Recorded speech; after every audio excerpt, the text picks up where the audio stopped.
네, 찬송가 338장이요. 찬송가 338장.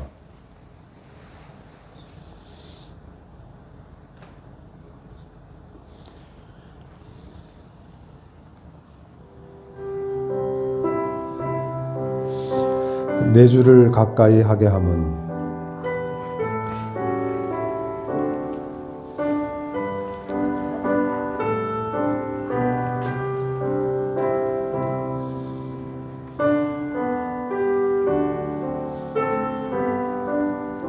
내 주를 가까이 하게 함은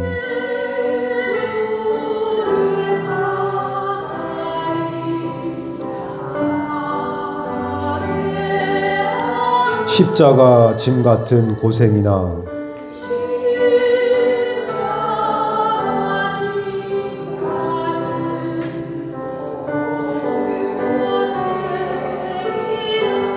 내 일생 소원은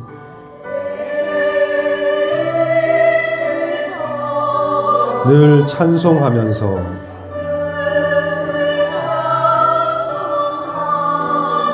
주께 더 나가기 원합니다.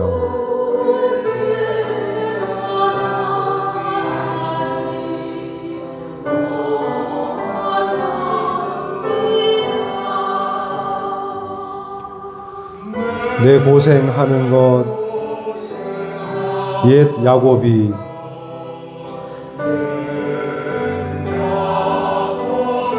돌 베개 베고 잠 같습니다.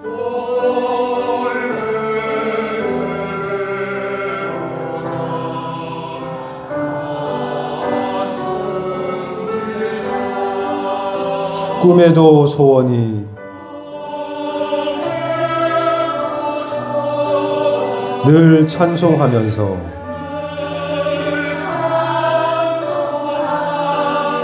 주께 더 나가기 원합니다.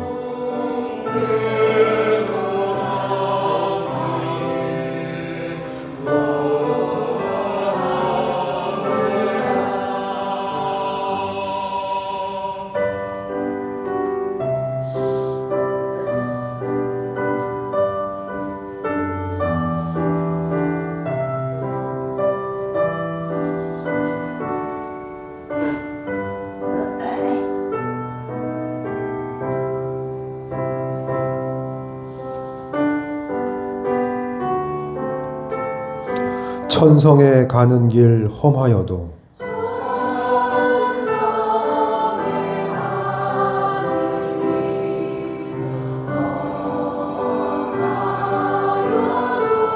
생명길 되나니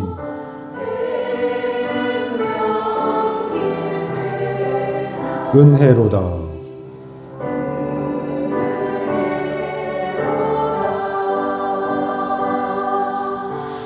천사 날 부르니 늘 찬송하면서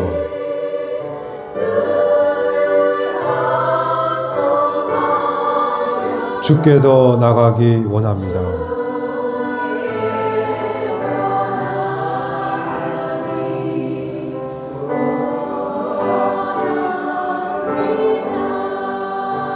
야곱이 잠 깨어 일어난 후 돌단을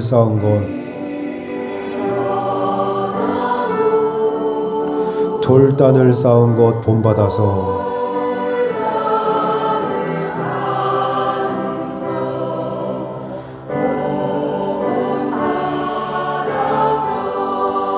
숨질 때 되도록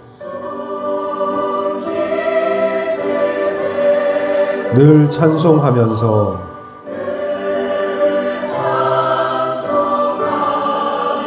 주께 더 나가기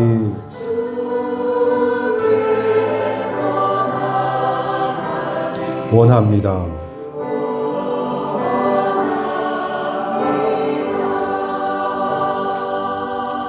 아멘.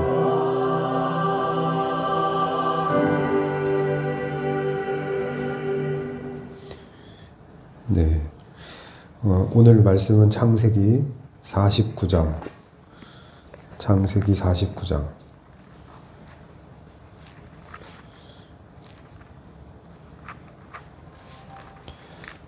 5절부터 7절까지 제가 읽어드릴게요. 창세기 49장 5절부터 7절까지.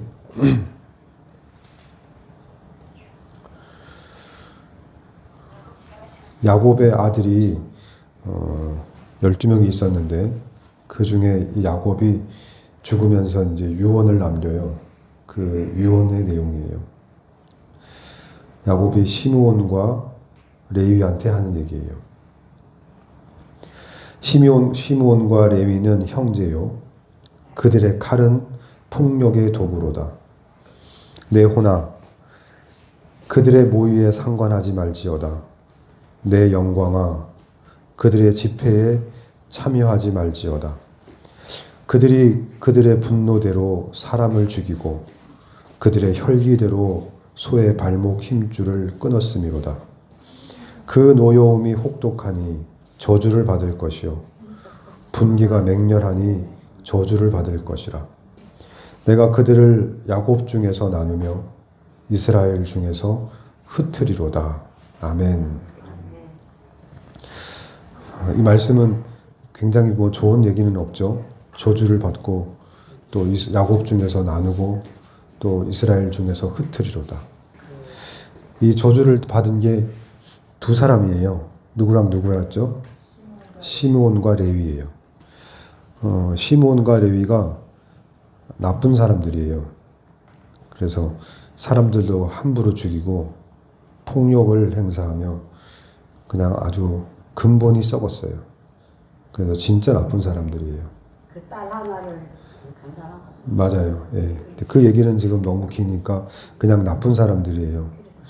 근데 이제 레위라는 족속, 레위 족속은 우리가 잘 알죠. 제사장 직분을 맡은 족속이죠. 레위 족속이.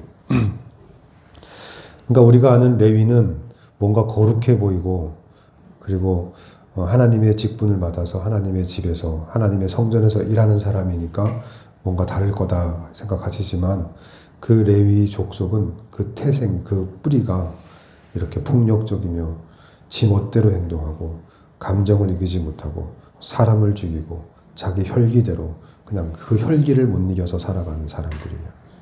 그러다 보니까 그 노여움이 너무 혹독해서 저주를 받아서 어떻게 됐냐면 야곱 중에서 그들의 이제 후손들 야곱 그 전체 민족 중에서 나누어지고 결국은 이스라엘 중에서 흩으리로다 해서 이제 흩어지는 저주를 받았어요.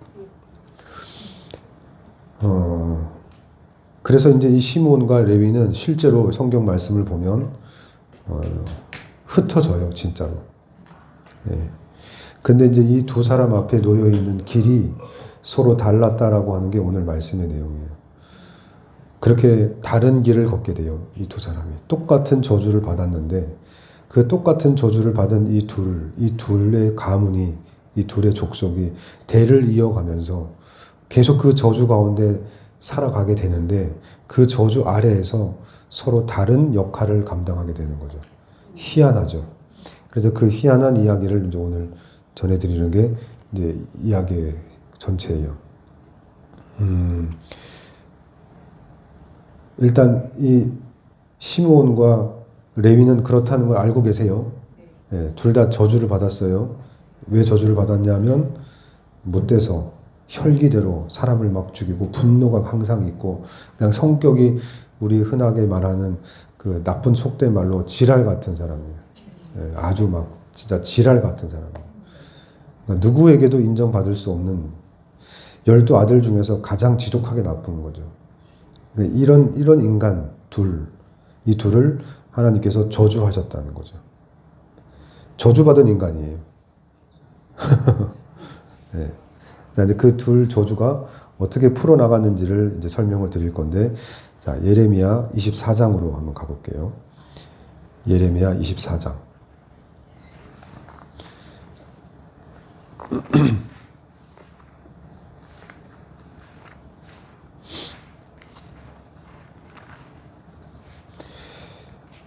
이제 이 얘기를 금방 다 풀 수 있는데 어떻게 이제 이야기를 끌고 나갈지는 이제 저도 잘 몰라요. 일단 가보는 거죠.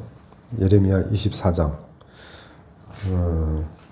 5절에서 7절 말씀을 읽어드릴게요. 24장 5절에서 7절. 그 앞에 내용을 제가 간단하게 설명을 드릴게요. 예레미야 앞에 두 개의 이제 환상을 보여주셨는데, 하나는 여호와의 성전 앞에 놓인 무화과 두 광주리를 보여주셨는데, 한 광주리에는 처음 익은 듯한 극히 좋은 무화과가 있고요. 또 한 광주리에는 나빠서 도저히 먹을 수 없는 다 썩어 문드러진 나쁜 무화과가 있었어요. 그러니까 두 개의 무화과 광주리를 하나님께서 보여주셨어요. 그러니까 뭐가 좋은 광주리고 뭐가 나쁜 건지 이제 이렇게 두 개를 보여주셨는데, 이제 그 설명을 지금 이제 해드리는 거예요. 여호와께서 4절에 여호와의 말씀이 또 내게 임하니라 이르시되, 이제 말씀해 주시는 거죠. 그 광주리에 대해서 설명해 주시는 거예요. 자, 5절 말씀이에요. 이스라엘의 하나님 여호와께서 이와 같이 말씀하시니라. 내가 이곳에서 옮겨 갈대아인 땅에 이르게 한 유다 포로를 이 좋은 무화과 나무와 같이 잘 돌볼 것이라.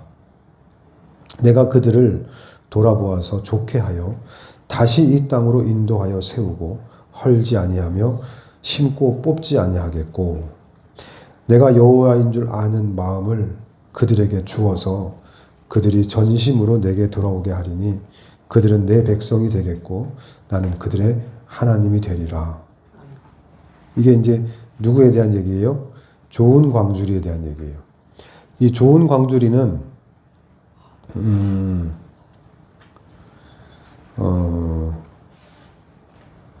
제 얘기 들리세요? 근데 듣고 계세요?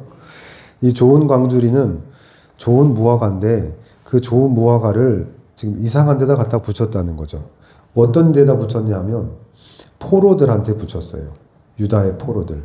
그러니까 유다가 죄를 범해서 저주를 받았죠. 근데 그 저주의 결과가 흩어지는 건데, 그 흩어지는 게 포로로 저 바벨론으로 끌려가는 거예요. 그러니까 포로 생활을 하러 끌려가는 거예요. 그렇게 끌려가는 그들을 향해서 하나님께서 좋은 무화과다라고 말한 거죠. 이들이 좋은 무화과다. 그러니까 좀 이상한 거죠, 이야기가. 자, 이제 조금 이따 설명을 다시 드릴 거니까 집중해서 들으셔야 돼요. 그래서 못 알아들었으면 사실은 좋겠어요. 이 말씀을 못 알아듣고 하나도 이해 못해서 우리의 삶에 이 말씀이 하나도 영향을 안 미쳤으면 좋겠어요. 전 사실. 왜냐하면 귀한 말씀이니까 귀한 사람에게만 갔으면 좋겠어요. 그냥 귀하지 않은 사람들은 그냥 못 들었으면 좋겠고 안 들었으면 좋겠어요. 이게 지금 이 말씀과 연결되는 거예요. 나쁜 사람들은, 하나님 보시기에 나쁜 사람들은 어떤 사람들이냐면 이제 설명을 해요. 자, 여호와께서 8절에 여호와께서 이와 같이 말씀하시니라. 이제 나쁜 사람, 나쁜 무화과에 대한 얘기를 해요. 내가 유다의 왕 시드기야와 그 고관들과 예루살렘의 남은 자로서 이 땅에 남아있는 자와 애굽 땅에 사는 자들을 나빠서 먹을 수 없는 이 나쁜 무화과와 같이 버리되, 그러니까 버리는 거죠. 지금 제가 전하는 말씀을 듣지 못하게 했으면 좋겠다는 거예요. 그냥 버려졌으면 좋겠다는 거예요. 그냥 버려서 영원한 건황 저주 가운데 살았으면 좋겠다는 거예요.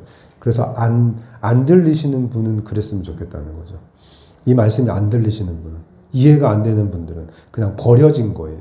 하나님께서 버리신 거예요. 그러니까 주무세요.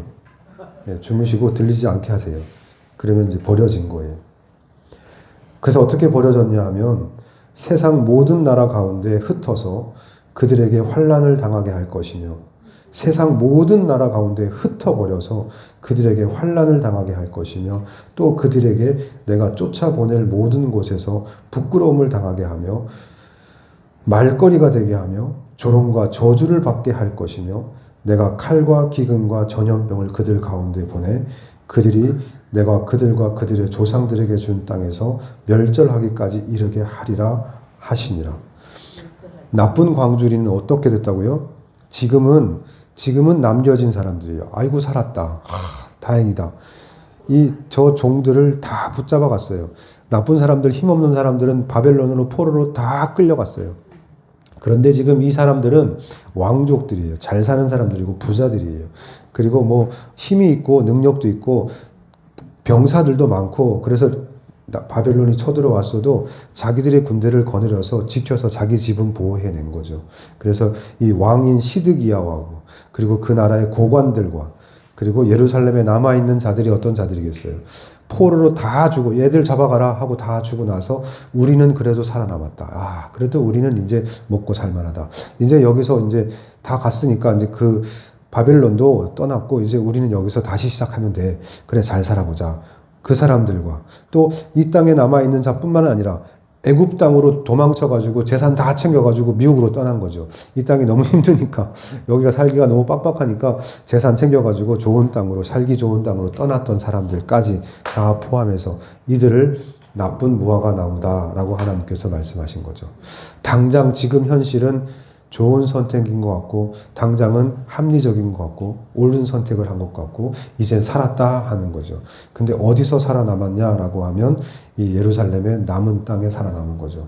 근데 이 땅은 이제 예레미야가 25년 동안이나 계속 말했어요. 25년 동안이나 니네 여기 있으면 다 망한다. 이제 예루살렘은 끝났다. 저주받았다. 다 죽을 거다. 이렇게 말을 계속 했음에도 불구하고, 제가 여기 서서 지난주에도 말씀을 드렸잖아요. 이제 이 땅에선 소망이 없어요. 우리는 이 땅에 더 이상 소망을 두고 살면 안 돼요. 이제 죽는 게 유익해요.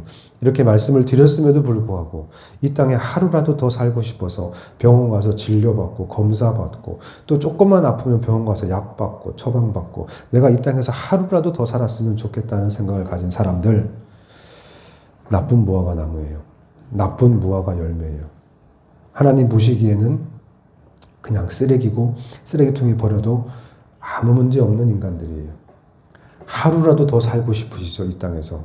그래서 이 땅에 남겨진 것이 아직 죽지 않고 살아있음이 너무 큰 축복이고, 하나님께서 내 기도에 응답해 주셔서 내가 이렇게 이 땅에서 살아남아서 그래도 잘 먹고 잘 살게 해주신 것, 이건 정말 하나님의 축복이다라고 여기시는 분들, 죄송하지만 무화과 나무인데, 무화과 나무 열매인데 나쁜 무화과 나무 열매를 맺고 계신 거예요.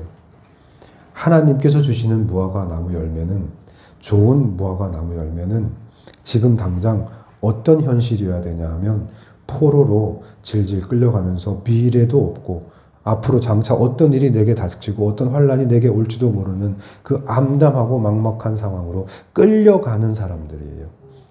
어디로 블랙홀처럼 빨려 들어가긴 하는데 내 인생이, 내 삶이 어떻게 될지도 모르겠고 그냥 막막하게 떠나는 그들 가운데, 심령이 가난한 자들, 마음이 가난한 자들, 마음이 상한 자들, 고아와 과부같이 아무 의지할 곳도 기댈 곳도 없는 그 고아와 과부들처럼 버려진 사람들을 하나님께서는 좋은 무화과 나무라고 하셨어요. 이 둘의 선택은 항상 우리 앞에 있어요. 그런데 이 선택이 곧 누구와 같으냐 하면 시므온과 레위와 같은 상황이에요. 둘 다 저주받은 건 똑같아요. 지금 저주받은 상황은 똑같아요. 근데 하나님께서 둘로 나누시는 거죠. 한쪽 부류는 좋은 무화과로, 한쪽 부류는 나쁜 무화과로 하나님께서 만들어 가시는데, 그 만들어 가시는데 내가 지금 어디에 속해 있는지를 잘 보셔야 돼요. 사람들은 여기서 이제 오해를 하죠. 이 길과 이 길을 놓고 내가 어떤 길을 선택할 것인가 라는 말을 해요. 근데 이 말은 굉장히 왜곡된 거예요. 내가 지금 어떤 길을 선택하는 게 문제가 아니고 하나님께서 그 길로 인도하시는 거예요. 이게 다른 거죠, 생각이. 오늘 이야기의 가장 핵심은 이 저주받은 인생이냐 복받은 인생이냐, 어떤 게 좋은 무화과 나무고 무화과 나무 열매고 나쁜 무화과 나무고, 이게 중요한 게 아니고요. 지금 내가 어디에 있냐는 거죠. 내가 지금 어디에 속해 있냐가 중요한 거예요. 왜냐하면 그건 내 선택으로 만들어진 게 아니라 그냥 그렇게 된 거예요. 왜 그렇게 됐는데요? 설명할 수 없어요. 보세요. 시므온은 그렇게 저주를 받고 나서 이제 여호수아에 가면 이런 얘기가 나와요. 땅을 기업으로 주잖아요. 그렇죠? 근데 기업을 주는데 정말 이 시므온은 땅이 유다 지파 땅 가운데 살짝 들어가 있어요. 땅을 분배받을 때 아주 불쌍해요.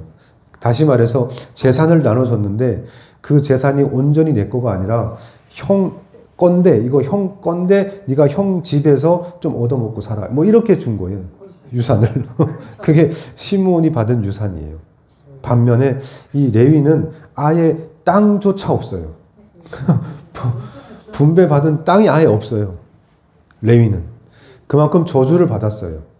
그런데 문제는 이 레위는 하나님께서 성별하셔가지고 하나님의 일을 하도록 내버려뒀고요. 이 시므온은 그냥 그 땅 가운데서 그냥 빌붙어서 살아가라 하신 거예요. 그래서 이 시므온은 어떤 일을 벌이냐면 나중에 민수기에 가면 이제 싸워요.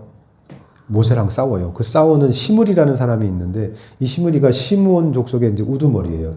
그러니까 위에 머리인 거죠. 그 사람이 이 모세랑 대적을 해요. 그리고 뭐 난리를 쳐요. 그리고 큰 일이 벌어지죠. 결국 이렇게 괴팍하고 성질이 더러운 사람으로 쭉 살아가는데 결국에는요.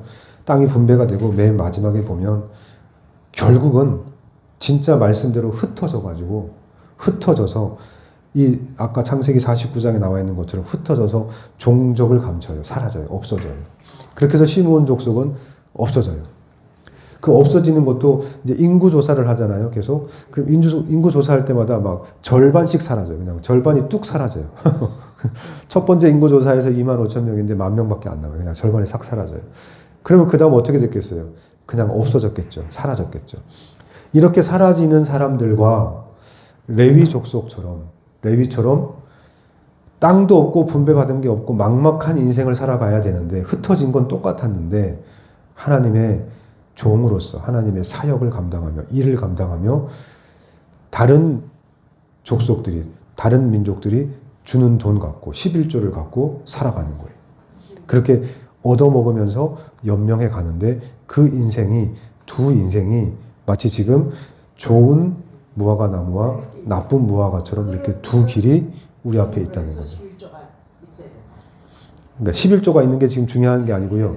지금 이 얘기의 중심은 이 레위랑 시므온이 똑같이 저주를 받았는데 레위는 11조를 통해서 먹고 살게 해주는 연명하게 해주는 그 길로 갔고 시므온은 땅을 분배받았는데 유다 지파 속에 작은 조그만 땅으로 얻어가지고 결국은 마지막에는 다 사라져서 없어지는 이렇게 하나는 은혜의 길로 하나는 계속 저주의 길로 둘 다 똑같은 저주를 받았는데 한 사람은 은혜 가운데서 살아남았고 한쪽은 그냥 영원한 저주로 끝났어요.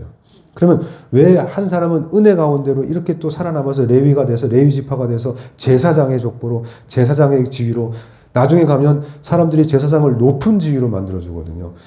사람들이 제사장을 다 섬기거든요. 물론 그것 때문에 다시 또 망하죠. 그렇게 높아지면 안 되는 거였는데 자기 출신이 어땠는지를 기억해야 되는데 저주를 받아가지고 그렇게 된 건데 그 저주가 오히려 축복이 돼가지고 그걸 누리고 막 살아가니까 하나님께서 얼마나 꼴보기 싫었겠어요. 그래서 제사장들을 더 혼냈죠. 제사장들이 더 나쁜 짓을 많이 했어요. 이제 그렇게 되는데 어쨌든 한쪽은 은혜의 길로 한쪽은 계속해서 저주의 길로 가는 그 길이 이제 어떤 길이냐 오늘 말씀을 보면 포로로 끌려가는 사람들, 지금 당장 힘들어서 아무것도 대책이 없는 사람들은 하나님께서 보실 때 이게 좋은 열매다 라고 하시고 뭐라고 말씀하시냐면 이렇게 말씀하세요. 내가 그들을 돌아보아 좋게 해서 다시 이 땅으로 인도하여 세우고 그러니까 지금은 다 잃어버린 것처럼 떠나가는 거죠. 그래서 이 땅에서는 정말 비참하게 살아요. 그렇게 살다가 죽어요. 결국 이 세상에서는 실패자로 남아요. 결국은 저주받은 사람으로 남아요. 그런데 하나님께서는 새 하늘과 새 땅을 예비하셨고 그 새 하늘과 새 땅을 이 땅에 다시 오게 하실 때 그들을 다시 불러오신다는 거예요. 그래서 이 땅에서 이제 왕노릇하며 살아가게 하실 거라는 거죠. 이 땅에서는 저주받은 사람이요, 막막한 사람이요, 답 없는 사람이었는데 그 사람들이 결국 하나님께서 약속하시기를 내가 그들을 돌아보아 좋게 하여서 다시 이 땅으로 인도하여 세우고 헐지 아니하며 심고 뽑지 않지 다시는 내가 그들을 뽑지도 않고 헐지도 않을 거다. 그래서 내가 여호와인 줄 아는 그 마음을 그들에게 줘서 내가 여호와지 니네 이제 알겠지 내가 진짜 여호와인 걸 알겠지 내가 진짜 참 신인 걸 알겠지 니네가 나를 이제 신으로 이해하겠지 내가 진짜 신이야 라는 것을 그동안 많은 사람들은 나 외에 다른 신을 신으로 섬기고 살아왔겠지만 내가 진짜 신이야. 이거를 그들의 마음에 알게 하고 그들의 마음에 그것을 심어줘서 그들이 전심으로 모든 마음과 뜻을 다해서 내게 돌아오게 하리니 그들은 내 백성이 되겠고 나는 그들의 하나님이 될 거다라는 약속을 그들에게 주세요. 그래서 복 있는 자는 또는 마태복음에 마음이 가난한 자는 복이 있나니 천국을 그들에게 주고 천국을 그들이 볼 수 있게 하신다는 거죠. 왜냐하면 그 길이 지금은 마음이 가난하고 힘들고 어렵고 외롭고 소외당하고 인정받지 못하고 살지라도 그 길 끝에서 그렇게 저주를 받고 끝날지라도 그 길이 회복되어질 것을 약속하는 거죠. 은혜로 회복되어질 것을 약속하신 거예요. 그게 좋은 광절인 거죠. 지금 니네가 보기에는 저들이 포로로 끌려가는 것 같고 실패한 것 같고 쫓겨나는 것 같고 흩어지는 것처럼 보일지 몰라도 내가 다시 나중에 모아서 회복할 거다. 이 약속인, 이게 소망인 거예요. 그런데 또 한 부류의 사람들이 있는 거죠. 이 썩어 문드러진 나쁜 무화과들. 이들은 살아남았음에 행복해요. 이 땅에 살아남아서 건재함을 행복으로 여기고 축복이라 여겨요. 그들은 지금 저주를 받았음에도 불구하고 그 저주가 축복인 줄 알아요. 그래서 땅을 분배받은 거에 대해서 되게 좋아해요. 만족해하는 거죠. 나는 그래도 땅이 있지롱 이러고 있는 거죠. 나는 그래도 내가 물려받은 재산이 있지롱 이러고 있는 거죠. 하지만 레위를 바라보면서는 너는 땅도 없지? 아이고 불쌍한 것. 이렇게 말하는 거예요. 너는 지금 포로로 끌려가는 거야. 너는 이제 어떻게 살려고 그래? 아이고 막막하겠다. 이제 어떻게 살고 하려고 그래? 뭐 어떻게 살아가려고 하는 거야? 이렇게 비꼬고 조롱할지 모르지만 이 남은 자들, 예루살렘에 남아서 한몫 챙겨서 살아가겠다고 하는 이 사람들을 하나님께서는 뭐라고 말씀하시냐면 이렇게 말해요. 그들에게. 세상 모든 나라 가운데 흩어서 그들에게 환난을 당하게 할 것이며 또 그들에게 내가 쫓아보낼 모든 곳에서 부끄러움을 당하게 하며 말거리가 되게 하며 조롱과 저주를 받게 할 것이며 내가 칼과 기근과 전염병을 그들 가운데 보내 그들이 내가 그들과 그들의 조상들에게 준 땅에서 그들이 좋다고 하는 그 땅에서 멸절할 때까지 싸그리 죽어서 한 명도 남지 않을 때까지 이르게 할 거다. 저주의 저주인 거예요. 그런데 지금 그들은 그것도 모르고 아이고 나 살아남았다. 아, 난 그래도 포로로 끌려가지 않았다. 아, 좋다. 어이구 하나님 감사합니다. 그리고 제사를 드리고 예배를 드렸겠죠. 아이고 하나님 나에게 이런 복을 주셔서 감사합니다. 저들은 저렇게 다 죽으러 끌려가는데 우리는 살아남아서 이렇게 예루살렘 성전에서 예배 드리게 하시고 제사 지내게 하신 것. 아이고 하나님 감사합니다. 미친 것들이죠. 네. 그렇게 해서 다 죽을 거거든요. 근데 이게 지금 말씀에 나와 있는 그대로인데 사람들은 이런 거를 되게 부담스러워하고 싫어해요. 그래도 아프면 병원 가야죠. 맞죠? 병원 가세요. 그래서 하루라도 더 사셔야죠. 맞죠? 하루라도 이 땅에서 더 사는 게 행복이고 축복이죠. 그래서 내가 기도한 것들이 이루어져서 이 땅에서 조금 더 편하게, 조금 더 편안하게, 조금 더 안락하게, 조금 더 기분 좋게, 조금 더 만족스럽게 사는 것이 축복이죠. 그들에게는. 근데 두고 보세요. 얼마 지나지 않아 세상 모든 가운데에서 흩어질 거고요. 만약에 그들이 죽기 전까지 흩어짐을 당하지 않았다면 결국 그들은 다 다시 살아날 거예요. 주님이 오시면 다 살아날 거고요. 다시 심판받아야 돼요. 그리고 심판받고 나서 이 땅 가운데 지금 한 것처럼 멸절할 때까지 니네가 저주를 당할 거다. 살아남은 니네는 결국 칼과 기근과 전염병이 요한계시록에 나와 있는 그 말씀대로 니네는 칼과 기근과 전염병 가운데서 아주 혹독하게 시련을 당할 거다. 지금 좋지? 지금 그게 너무 좋잖아. 지금 누리고 있는 그 삶이 너무 좋잖아. 계속 지속될 것 같지? 계속 이어질 것 같지? 나는 분명히 경고했다.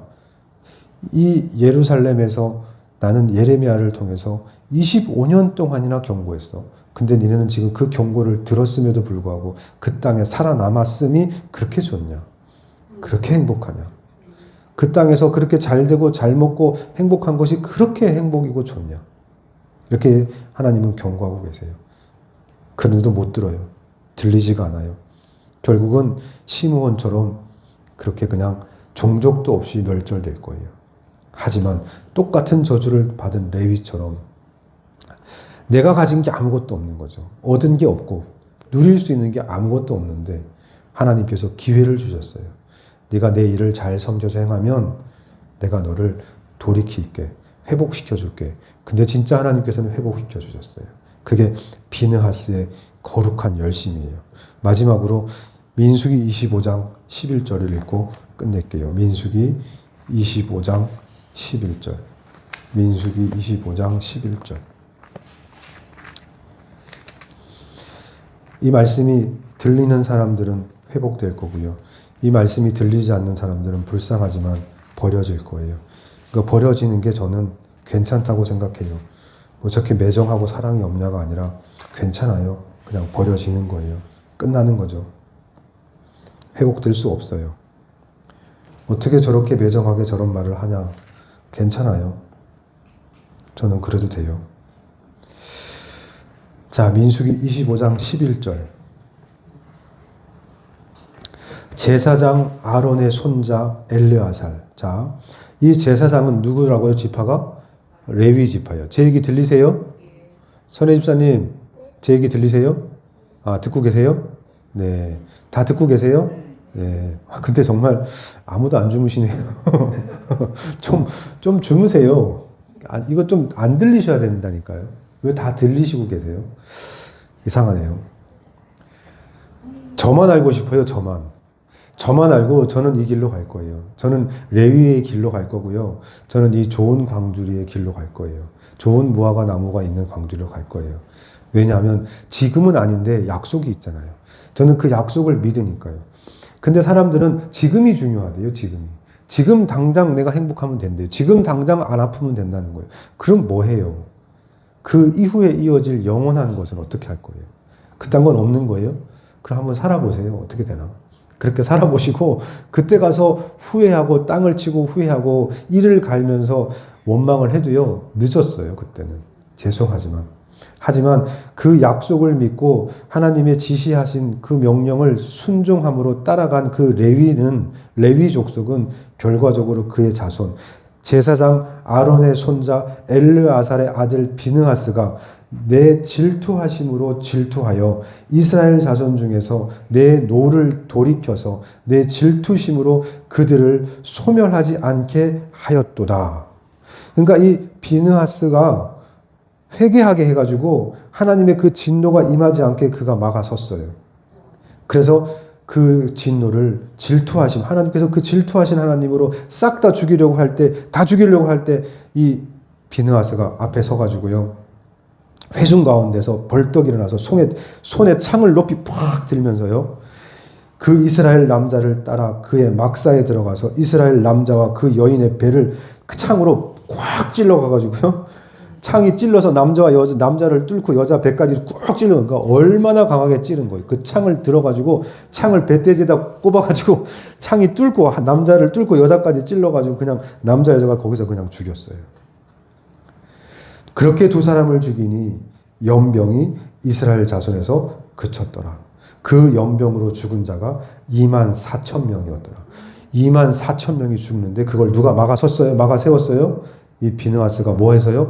창 들고 들어가서 그냥 후억 하고 죽였어요. 뒤에서. 그러고 있는 모습을 보고. 어떻게 보면 비느하스가 잔인해 보이죠?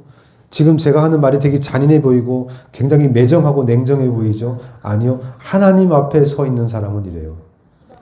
왠지 아세요? 이제 결론이에요. 제가 왜 이렇게 매정하고 차가운지 아세요? 저는 하나님을 바라보는 사람이 아니라 하나님을 바라보고 사는 사람이니까요. 아까도 제가 느껴졌어요. 예배 드리러 왔는데 인사도 하는 둥 마는 둥 그냥 무슨 말을 해도 유홍 집사님이 계속 옆에 와서 뭘 해도 듣는 둥 마는 둥 예배하는 도중에도 다른 분들이 지금 찬송을 하는지 딴 생각을 하는지 지금 예배에 집중하는지 저는 관심이 없어요. 제 오로지 유일한 관심은 제가 하나님 앞에 지금 바로 서 있으며 하나님 보시기에 흠이 없는지가 저는 그게 중요해요. 이기적이죠. 저밖에 몰라요. 근데요, 그런데 중요한 게 뭐냐면 필요하시면 하나님께서 저를 통하여 말씀하시잖아요. 제가 한 사람 한 사람 손 잡아드리고 인사하고 괜찮으셨냐, 일주일 잘 지내셨냐, 이거는 제 역할이 아니잖아요. 그건 하나님께서 하시겠죠. 그건 예수님이 하셔야죠. 제가 해야 될 역할은 그냥 하나님 앞에 아무 흠 없이 예배자로서 서서 흠 없는 예배를 드리기 위해서 제가 앞에 서서 먼저 진행을 하는 것 뿐이에요. 그러니까 저는 여기서 인사를 해야 될 이유도 없고 일주일 잘 지내셨는지를 인사할 필요도 없고, 만약에 그것을 안부를 물어야 한다면 하나님께서 제 생각과 제 마음에 오셔서 그 말을 하게 하시겠죠. 어떨 때요? 제가 하나님 앞에 온전히 바쳐져서 하나님 앞에서 아무런 흠이 없을 때 하나님은 저를 사용하시겠죠. 근데 제가 만약에 하나님 앞에 온전하게 서 있지도 않은데 제가 혼자 나대가지고 어이 유동수사님 어때요? 뭐 이렇게 얘기하고 인사하고 돌아다니고 있으면 이 예배를 망쳐버리는 거죠. 그 예배의 주인이 제가 되는 거잖아요. 그러니까 모두가 다 저를 자꾸 보고 계시잖아요. 제발 좀 저 좀 보지 마시라고요. 제가 뭐라고요? 자꾸 저를 보세요. 왜 자꾸 제 눈치를 보시냐고요. 지금 눈치는 예수님 보셔야 되고 하나님 보셔야죠. 하나님 눈치를 좀 보고 거기 앉아 계시라고요. 내가 지금 예배를 드리러 왔는데 하나님의 존전에 하나님의 얼굴을 구하러 여기 왔는데 하나님 얼굴 앞에 있다라는 걸 좀 의식하시라고요. 내가 하나님 앞에 있는데 지금 도대체 무슨 얘기를 하시고 누구를 눈치 보고 누구에게 집중하고 계시는 거냐고요. 기가 막히잖아요. 비느하스는 하나님께 받은 그 은혜를 알기 때문에 창을 들고 찔러서 사람들이 잔인하다 욕해도 상관없어요. 하나님 보시기에 옳고 의로우면 오케이거든요. 이게 하나님이 원하시는 거라서 그냥 하는 거예요. 창을 들고 그냥 그 뒤에서 꽉 찔러가지고 그 잔인한 짓을 하는 거예요. 왜냐하면 원래 이 족속이 잔인하니까요. 원래 그렇게 대먹은 족속이에요. 원래 제가 죄인이고 원래 제가 괴팍해요. 원래 제가 이기적이고 원래 제가 그렇게 저밖에 모르고 원래 제가 그렇게 냉정해요. 근데 그것을 하나님께서 하나님의 뜻으로 돌이켜서 하나님 앞에 온전히 서 있으면 하나님께서 의로서 하나님의 의로 사용하신다고요. 그 잔인함마저, 그 이기적인 것마저, 그 나밖에 모르는 그 성격마저도 하나님의 의로 예수 그리스도의 피로 덮으셔서 하나님께서 사용하신다는 거예요. 그게 레위 지파예요. 근데 시므온 지파는 지가 어떻게 해보겠다고 지가 막 옳다 내가 옳다 해가지고 막 모세랑 싸우고 사건을 일으키고 이렇게 지 좋은 맛에 지 잘난 맛에 살고 있는 그것 때문에 내가 이 교회의 전도사니까 내가 이 교회의 목사니까 오늘 잘 오셨어요. 오늘 예배에 잘 오셨어요. 교회 오신 거 잘 하셨어요. 그리고 인사하고 이게 뭐 내 교회예요? 내 예배예요? 내가 왜 그러고 설쳐요? 저는 그렇게 못하겠어요. 하나님이 두려워서. 이게 제 교회도 아니고 제 예배도 아니거든요. 원하시면 하나님께서 아까처럼 말씀하시겠죠. 니네 정신 차리고 예배 드려라. 나보러 온 거 아니냐. 내 앞에 서 있는 거 아니냐. 두렵지도 않냐. 이렇게 말씀하시겠죠. 제 입을 통해서. 왜냐하면 제가 하나님 앞에 부끄러움 없이 하나님 앞에 흠 없이 서 있다면 하나님은 저를 쓰실 거예요. 저를 사용하실 거예요. 그러니까 저는 그게 더 중요해요. 가장 어려운 결론만 말씀드리고 이제 끝낼게요. 이게 가장 어려운 문제예요. 그러면 하나님은 왜 레위와 시므온은 똑같이 저주하셨으면서 왜 레위는 이렇게 축복의 자리로 인도하시고 하나님은 왜 시므온은 그렇게 저주로 계속하게 해서 멸절시키는 건가요? 하나님은 왜 포로로 끌려가는 사람을 좋은 무화과 광줄이라고 비유하시고 그들을 선택하시고 왜 이들은 나쁘게 왕들과 족속들과 그 고관 대신들은 왜 나쁜 무화과 나무로 그렇게 구별하시고 하셨나요? 그게 그들의 선택인가요? 아니면 하나님의 선택인가요? 이 문제가 가장 중요한 거죠. 왜 권사님은, 왜 선해입사님은 그렇게 앞이 안 보이는 상태로 살아가시는 거예요? 왜 하나님은 그렇게 내버려 두신 거예요? 왜 그런 삶을, 인생을 살도록 하신 거예요? 반대로 저는 왜 이런 삶을 살게 하신 거예요? 이게 권사님의 선택이에요? 권사님 때문에 그렇게 된 거예요? 권사님이 지은 죄 때문인 거예요? 아니면 저는 제가 죄를 안 짓고 제가 착한 일을 많이 했으니까 저는 이렇게 부를 누리고 행복하게 이렇게 살고 있는 거예요? 멀쩡한 사지 가지고 멀쩡한 몸 가지고 사는 거예요? 이 왜라는 질문이 가장 어렵고 중요한 질문이에요. 왜 레위는 이 길을 가고 왜 시므온은 그렇게 됐어요? 왜 이들은 포로로 끌려갔다가 왜 다시 회복되어지며 왜 저들은 영원히, 왜 그들은 왕은 왜 영원히 멸절돼요? 왜? 그들 때문이에요? 그들이 잘나서예요? 그들이 뭔가를 했기 때문이요? 그럼 어떻게 하면 제가 어떻게 하면 레위처럼 살 수 있을까요? 제가 어떻게 하면 시므온처럼 되지 않을까요? 이 질문은 굉장히 모욕적이고 모독적인 거예요. 내가 어떻게 하면이 아니고요. 권사님이 어떻게 해서, 집사님이 어떻게 해서 그렇게 된 게 아니고요. 제가 어떻게 해서 이렇게 된 게 아니고요. 이것은 온전히 하나님의 뜻이에요. 창조주 하나님께서 정하신 뜻이요. 하나님께서 선택하신 거예요. 하나님께서 원하시고 하나님 뜻대로 하시는, 이게 욥의 고백이었어요. 하나님께서 그러기로 작정하셨으면 해야 되는 거예요. 하나님께서 레위를 내가 살려야겠다고 작정하셨으면 레위는 사는 거예요. 하나님께서 시므온은 내가 그냥 버려야겠어. 왜요? 몰라요. 그건 하나님 마음이에요. 왜 시므온은 죽였어요? 하나님 뜻이죠. 왜 레위는 살았어요? 하나님 뜻이죠. 아니 그러면 누구는 살고 누구는 죽여요? 그렇죠. 그것도 하나님 마음이죠. 그럼 그게 뭐예요 도대체? 우리는 그럼 뭐예요? 우리는 자유가 없는 거예요? 아니에요. 있죠. 우리는 자유가 있어요. 하나님이 선택했지만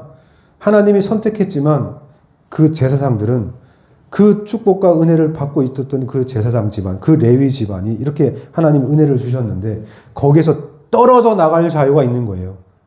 난 이거 싫어하고 하나님의 뜻을 거역하고 떨어져 나갈 자유가 있는 거예요. 그래서 결국 제사장들이 예수님 당시에는 한 명도 예수님의 사랑을 받지 못했던 거예요. 다 썩어졌거든요. 그렇게 떨어져 나가고 하나님 손 놓을 수 있는 자유가 있어요. 그러니까 하나님이 마음대로 못하는 거예요. 내가 너를 내 마음대로 너를 은혜로 구원하긴 했는데 다시 손 놓는 건 네 마음이야. 이건 네 선택이야. 놓고 나가도 돼. 그러면 영원히 선택받지 못한 사람들은요. 우리는 왜 버려졌어요? 그건 내가 네 싫어서. 저는 왜 싫어하세요? 내 마음이지. 그건 내 마음이지. 무슨 하나님이 그래요? 사랑이 하나. 나 사랑이 내 사랑이 진짜 사랑이야. 아니 그러면 영원히 죽이시고 멸망할 거면 처음부터 죽여. 아니 그것도 내 마음이야. 니네가 뭔데 자꾸 내가 이래라 저래라. 니네가 이래라 저래라 하는 말을 내가 왜 들어야 되는데? 내가 하나님인데. 그래서 말씀하신 거죠. 그들은 내 백성이 되고 나는 그들의 하나님이 될 거다라고 하는 건 내가 니네랑 같은 수준으로 놓고 생각하지 마. 난 하나님이라고. 니네는 내 백성이고 내 피조물이고 똑똑히 알아. 난 하나님이야. 나는 너의 하나님이라고. 어디다 대고 손가락질하고 어디다 대고 함부로 덤벼. 이게 욥기에서 마지막 결론인 거죠. 우리는 하나님을 보고 하나님 앞에서 서 있는 거예요. 하나님을 이래라 저래라 판단하고 잴 수 없어요. 우리의 생각 속에서, 우리의 이성 속에서, 우리의 배경 지식 속에서 하나님을 이러쿵 저러쿵 할 수 없다고요. 근데 새 친구들은 그렇게 했다고요. 그 크신 하나님의 뜻을 지멋대로 생각하고 지멋대로 해석하고 이 상황에서 저는 왜 시므온처럼 살아야 되는데요? 저는 왜 버려졌는데? 제가 왜 나쁜 무화과 나무인데라고 말하면 안 된다고요. 하나님 마음이죠. 하나님이 뜻을 그렇게 정했으면 그렇게 되는 거예요. 이걸 인간의 머리로 이해하려고 한다고요? 내가 왜 이렇게 됐는지 그 왜를 찾아보려고 그래요? 어떻게 찾을 건데요? 내가 왜 이렇게 버려졌는지. 그냥 버린 거예요, 하나님께서. 그럼 반대로 생각하세요. 이렇게 예배드리고 하나님 품 안에 있고 이렇게 이 교회에서 예배드리는 우리는 뭐죠? 하나님께서 마음대로 선택하셔서 우리를 여기 불러주신 거잖아요. 그러니까 우리는 살았고 저들은 죽었는데 저들은 왜 죽었냐고 묻지 마시고요. 내가 살았다는 이 은혜를 만끽하시라고요. 하나님 감사합니다. 그래도 나를 불러서 여기 불러주시고 모아주셔서 살려주셔서 감사합니다. 이게 끝이에요. 이게 더 뭐가 필요해요? 난 어쨌든 살았으니까 감사해요, 하나님. 하나님 저를 이 좁은 길로 인도하시고 이 좁은 길로 끌고 가시니 너무 감사해요. 됐죠? 그걸 왜 이해하려고 해요? 나를 왜 구원하셨는지 왜 알려고 해요? 그냥 구원하셨으니 감사하죠. 그럼 됐잖아요. 내가 왜 구원받았는지 꼭 알아야겠어요? 나를 왜 사랑하셨는지 꼭 아셔야겠어요? 그게 욥기에서 말하는 마지막 증언이에요. 하나님 마음이에요. 하나님 멋대로 나를 선택하셨고 우리를 구원하셨어요. 이제 이 손을 놓을 건지 계속 붙들고 갈 건지는 우리의 자유고 우리의 선택이에요. 하나님의 이 은혜를 등지고 버리고 떠날 건지 그 은혜에 감격해서 이 좁고 험한 길을 그 십자가의 길을 계속 따라갈 건지는 우리의 자유고 선택이라고요. 하지만 분명한 건 약속하셨어요. 내가 회복할 거다. 내가 반드시 회복시킬 거다. 그래서 새하늘과 새 땅에서 왕노릇하게 해줄 거다라고 약속해 주셨어요.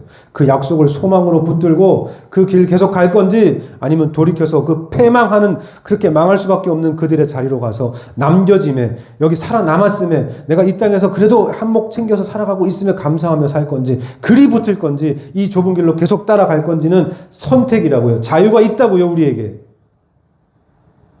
알아서 하세요. 결정은 각자의 몫이에요. 저에게 묻는다면 저는 이 축복, 이 은혜를 매일매일 감사함으로 받아서 저는 이 포로의 길, 이 쓰라린 길, 그 길로 갈 거예요. 저는 그게 맞다고 생각해요. 왜냐하면 지금은 보이지 않지만 약속해 주셨으니까요. 저는 그 약속을 믿거든요. 아브라함처럼. 지금 당장 어디로 갈지 모르지만 떠나라 하셨으니 떠나는 거죠. 막막하죠. 하지만 약속 믿고 가는 거죠. 나를 불러내신 그 하나님의 계획이 있겠지. 믿고 가보자 하고 한 발 한 발 가보는 그 걸음이 축복이에요. 그게 축복이에요. 포로로 끌려가는 그 길이 축복이에요. 오늘 힘들어요? 아파요? 그래서 몸이 견디질 못하겠어요? 내 현실이 너무 막막해요? 답답해요? 기가 막혀요? 그런데 그 길을 계속 걸어가야겠어요? 괜찮아요. 약속이 있잖아요. 그 약속을 믿을 건지 아니면 그냥 당장 오늘의 만족, 오늘의 기쁨, 오늘의 평안함을 선택해서 그 썩은 무화과, 나쁜 무화과의 광주리에 담기실 건지 선택하시면 돼요. 이게 우리 앞에 놓여 있는 두 길이에요. 근데 이 길은 우리가 선택하는 게 아니고 하나님께서 정하셨다는 거예요. 내가 구원받은 그 은혜 안에 있다면 그냥 감사하세요. 딴 생각하지 마시고. 우리가 생각할 것 이상의 것은 생각하지 마세요. 그게 시험이에요. 저들은, 내 남편은, 내 딸은, 내 아버지는, 내 어머니는 왜 하나님 버리셨어요? 라는 생각하지 말라고요. 내가 살았음에 감사하라고요. 내가 지금 여기 살아서 이 길을 가고 있으면 하나님께 감사하라고요. 나만 살았으면 돼요, 일단. 아니, 그렇게 이기적이어도 돼요. 괜찮아요. 내가 하나님 앞에 바로 서 있으면 하나님께서 나를 보시고 그들도 돌이켜 보실 수도 있잖아요. 필요하시면. 그러니까 그냥 하나님 앞에 나만 서 있으면 돼요. 내가 하나님 앞에 올바르게 서 있으면 돼요. 그냥 매일매일 감사함으로 살아가면 돼요. 내가 다른 이웃을, 내가 내 딸을, 내 이웃을, 또는 내 아내를, 내 부모를, 내 친구를 어떻게 할 생각을 하지 마시라고요. 왜 저들은 버리시는지를 그런 말도 하지 마시라고요. 하나님 앞에서. 기분 나빠요. 모욕적이에요. 하나님 보실 때는. 내 맘인데 그냥 감사만 하세요. 나 살려주신 거 감사해요. 하나님. 나 여기에 아직 붙들어 놓으심을 감사해요. 하나님. 다른 건 모르겠어요. 내가 하나님 앞에 정직하게 깨끗하게 하나님 말씀에 순종하며 살아가고 있는 이것 자체가 다 하고 감사해요. 이걸로 끝이에요. 더 다른 말 붙이지 마세요. 기도할게요. 하나님 감사합니다. 늘 헷갈리고 미혹당하고 속고 살아가는 우리인데 하나님께서 말씀으로 분명하게 너희는 지금 어디에 있으며 어디로 갈 것이며 어떻게 될 거니까 흔들리지 말고 그 믿음을 꽉 부여잡고 나를 따라와라. 내가 걸어간 그 십자가의 길로 따라와라. 그 길이 생명의 길이요 진리의 길이요 거기가 소망의 길이다. 지금 당장은 어두워 보이고 막막해 보이고 길이 없어도 거기가 맞다. 그게 내가 갔던 길이고 거기 끝에 내가 있다. 그리고 약속은 성취된다. 그것을 믿어야 한다. 주님은 오늘 우리에게 이렇게 말씀하십니다. 이제 그 믿음의 길을 이제 떠나라고 합니다. 주님께서 가르쳐 주신 그 믿음과 소망과 사랑으로 지금도 길을 만들고 계시며 우리를 그 길로 인도하시는 아버지 하나님, 그 아들 예수 그리스도, 그리고 성령 하나님 감사합니다. 여기까지 인도하신 하나님, 마지막까지 책임지셔서 여기 고개 숙인 모든 성도님들이 하늘나라에서 영원히 하나님과 함께 그 모든 약속이 성취됨을 볼 수 있게 인도하여 주시옵소서. 이 모든 말씀을 허락하시고 듣게 하시며 깨닫게 하신 우리 주 예수 그리스도의 이름으로 기도드렸습니다. 아멘.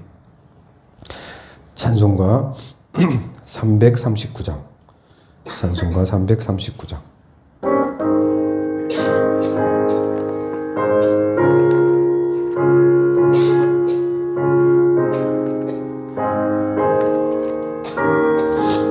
내 주님 지신 십자가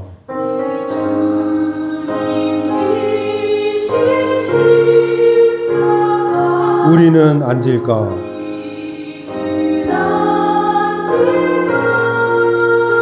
누구에나 있는 십자가 내게도 있도다.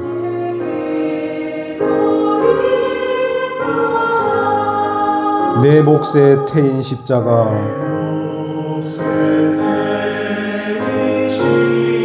늘 지고 가리라.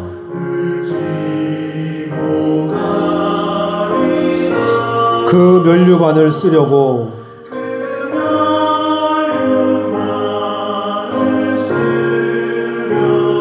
저 천국 가겠네.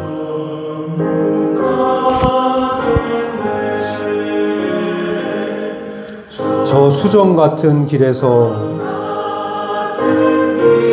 면류관 벗어서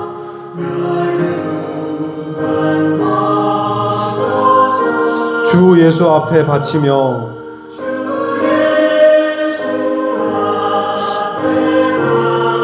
늘 찬송하겠네.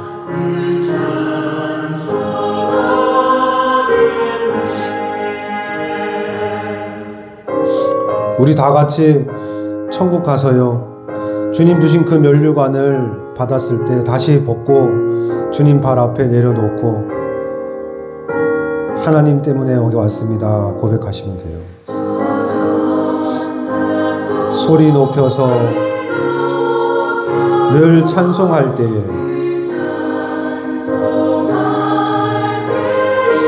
그 좋은 노래 곡조가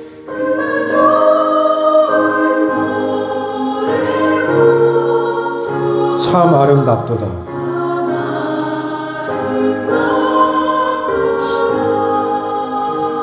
그 면류관도 귀하고 부활도 귀하다.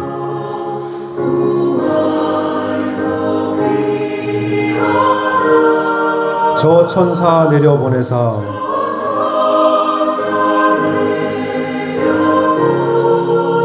날 영접하소서.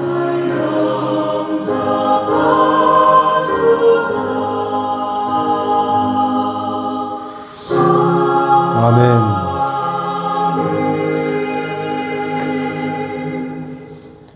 네, 주기도문 하심으로 예배 마칠게요. 다 같이 주기도문 하시겠습니다.